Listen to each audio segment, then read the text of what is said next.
ಇನ್ನು ಹಾವೇರಿ ಲೋಕಸಭಾ ಕ್ಷೇತ್ರದಲ್ಲಿ ಬಿಜೆಪಿಯಿಂದ ಯಾರಿಗೆ ಟಿಕೆಟ್ ಅಂತ ಈ ವಿಚಾರಕ್ಕೆ ಸಂಬಂಧಪಟ್ಟಂತೆ ಟಿಕೆಟ್ ಆಕಾಂಕ್ಷಿಯಾಗಿರುವ ಬಿಸಿ ಪಾಟೀಲ್ ಕೂಡ ಮಾತನಾಡಿದ್ದಾರೆ.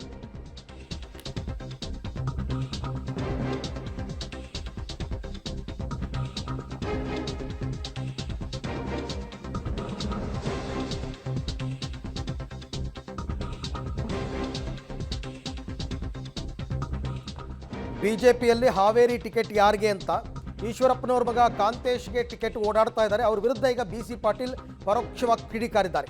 ಲೋಕಸಭಾ ಟಿಕೆಟ್ ನನಗೆ ಕೊಡಬೇಕು, ನಾವೆಲ್ಲ ತ್ಯಾಗ ಮಾಡಿ ಬಂದವರು, ನಮಗೆ ಹೆದರ್ಸೋದು ಬೆದರ್ಸೋದು ಎಲ್ಲ ಗೊತ್ತಿಲ್ಲ, ಸೈಲೆಂಟ್ ಇದ್ದೀವಿ ಅಂತಂದರೆ ಅದು ನಮ್ಮ ದೌರ್ಬಲ್ಯ ಅಲ್ಲ, ಟಿಕೆಟ್ ಸಿಗಲಿಲ್ಲ ಅಂತಂದರೆ ನನಗೆ ನಂದೇ ಹಾದಿ ಇದೆ ಅಂತ ಹಿರೇಕೆರೂರಿನಲ್ಲಿ ಬಿಸಿ ಪಾಟೀಲ್ ಅವರ ಮಾತು.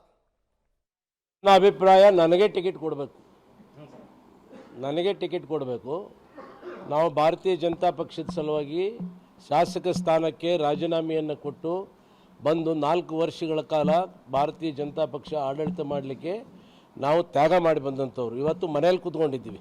ಈಗ ನಮಗೆ ಟಿಕೆಟ್ ಕೊಡಬೇಕು ಹೊರತು ಬೇರೆಯವ್ರಿಗೆ ಕೊಟ್ಟರೆ ಸರಿಯಲ್ಲ, ನಮಗೆ ಕೊಡಬೇಕು ಅಂತೇಳಿ ನಾನು ಪಕ್ಷದ ವರಿಷ್ಠರಲ್ಲಿ ವಿನಂತಿ ಮಾಡ್ತೇನೆ.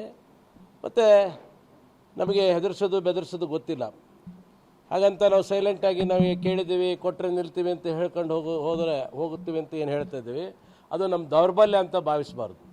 ಅದು ನಮ್ಮ ದೌರ್ಬಲ್ಯ ಅಲ್ಲ, ಪಕ್ಷದ ಶಿಸ್ತಿನ ಸಿಪಾಯಿಗೆ ಹೇಳ್ತೀವಿ. ಬಸವರಾಜ ಬೊಮ್ಮಾಯಿ ಅವರು ಈಗಾಗಲೇ ಮುಖ್ಯಮಂತ್ರಿಗಳಾಗಿದ್ದಾರೆ, ಈಗಾಗಲೇ ಶಾಸಕರಾಗಿದ್ದಾರೆ.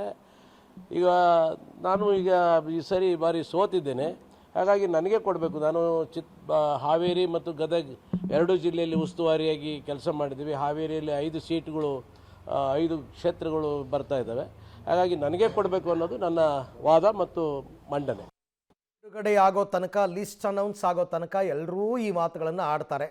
ಬಟ್ ಫೈನಲ್ ಆಗಿ ಟಿಕೆಟ್ ಯಾರಿಗೆ ಏನು ಅಂತ ಹೈಕಮಾಂಡ್ ನಿರ್ಧಾರ ಮಾಡುತ್ತೆ, ಅದಕ್ಕೆ ತಕ್ಕನಾಗಿ ಎಲ್ಲರೂ ಕೂಡ ಇರಬೇಕಾಗತ್ತೆ. ಇಲ್ಲ ಅಂತಂದ್ರೂ ಅವರು ತೀರ್ಮಾನ ತಗೊಳ್ಳೋದಕ್ಕೆ ಸ್ವತಂತ್ರರು ಅಂತಕ್ಕಂಥದ್ದು ಇವನ್ ಪಕ್ಷಕ್ಕೂ ಕೂಡ ಗೊತ್ತಿರುತ್ತೆ. ಹೇಗೆ ಹ್ಯಾಂಡ್ಲ್ ಮಾಡ್ತಾರೆ, ಹೇಗೆ ಬ್ಯಾಲೆನ್ಸ್ ಮಾಡ್ತಾರೆ ಅಂತ ಕಾದು ನೋಡೋಣ.